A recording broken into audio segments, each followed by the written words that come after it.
So this is like the sixth, no, this is the seventh poem that I will be doing my mock on. And before I start, this poem is pretty long, right? So in the actual IOC, you will have one page because it will be printed on legal size paper. So for me, it's a bit problematic because I'll have to flip my pages constantly, as you'll hear. And so 8 minutes. Let's start the stopwatch now. So North is a poem by Seamus Heaney from his collection entitled North, written in 1975. And in this poem, it details the journey of a young Catholic, as most commentators say of this poem, searching for his own identity. In this poem specifically, North, it centers around the country of Ireland and how Ireland is not successfully looking back at the past. And it also uses this as a way to illustrate Heaney's own personal journey as a writer, as a poet, in explaining his responsibility to comment on the political turmoil that's going on. And the first argument that I will be presenting is the motif of religious imagery and how it depicts the corruption of knowledge over time, and the discovery of Heaney himself that there is in fact something aside from just the secular. And the first stanza is what really solidified my argument and also my understanding of this poem, because it really does describe the journey of a single person who is the speaker, returning to a long strand, the hammered curve of a bay. And already here we see the introduction of the allusion to the larger religious imagery, the hammering and the thundering powers of the Atlantic. However, these are described as secular powers.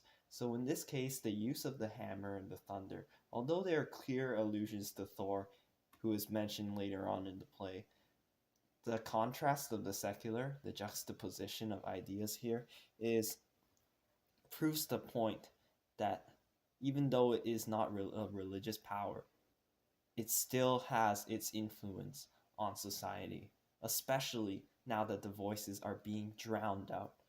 And the line referring to this idea of the journey is also seen in other Heaney poems, such as At the Water's Edge, which also signifies a religious journey. However, the religion itself does not appear much in Heaney's poems. In this poem particularly, it serves a purpose. It plays the role. Religion is also meant to represent, in general, the spiritual, and how there is something in the past, how religion has actually become something in the past. And this is continued because the persona search, as seen in stanza 2, as he travels across different countries. In this, the sentence structure really proves this, that as he travels across different countries, he is not able to find anything until the end of the fourth stanza. This is the thing. The second stanza to the fourth stanza is all one long sentence, and this is part of the structure to indicate that through this use of enjambment throughout the stanzas, the connection between the different countries, it's the same everywhere you go. They all prove his point, that he gives the persona gives reverence to the dead, and talks about how their long swords rusting matters, that they are valued. However, they are valued by a symbol of violence, these swords which are part of them. And especially in the second stanza, it describes the pathetic colonies of Greenland. The word pathetic actually means moving, stirring, which is archaic language. These colonies, even though they are long gone, they still had an effect on him. And the reason why they had an effect on him is actually My second argument, which is that the violence which is portrayed by Heaney is unwanted. It's corrupting a civilization, and it's also being used as a political tool. And this is especially seen using different devices. In the final, it also relates much to religion because they both interconnect, especially in the fifth stanza when the tone of the poem changes with that M dash at the end of the first line of the fifth stanza, which is a flashback. It said Thor's hammer swung to geography and trade. This explains how modern civilization developed as a result of religious practices. However, it has slowly dissipated over the time, and the especially in the use of the multiple plurality at the end of the fifth stanza and the beginning of the sixth stanza, the couplings, the revenges, the hatreds, the behind backs, that alliteration there. This sound device really explains how violence was allowed to really develop and simmer over time and to build up into this boil. And this is used with the parliament analogy when they talk about the hatreds and the revenges, which suggests that there's multiple groups, and the outhing, which is actually the word defining the Icelandic parliament. This describes how the Vikings, who are the main religious power in this play, I mean this poem. Sorry, I keep making that mistake. How this idea of the religious has been corrupted over time.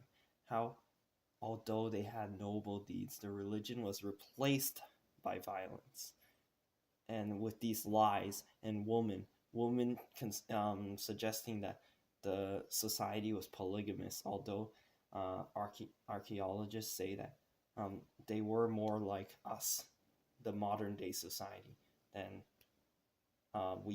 the stereotype of the Vikings that has passed on as these bloodthirsty and violent warriors. And although it is true that they had those swords connected to them, there's also the memory incubating this spilled blood, this use of diction to describe how they are the people, the Althing, the parliament, the successors to the Vikings, because they're the enemies of the Vikings and they defeated them. That's how they succeeded. That they are democratically corrupt. The use of the word exhaustion is nominating peace. Even if the masses say that something is right, it doesn't mean that they are. It said personification in the last stanza, in the last three stanzas, is significant because this is the showing that, drawing back to the first argument, you see how it's all interconnected here, how the personas actually did discover that religious voice eventually after searching through all of this, and that the use of violence in the epiphany in line like 24 or whatever, 20, it contrasts the idea that if the people of Ireland had enlightenment and this epiphany, they would actually stop the violence. And my time is out here because, okay, so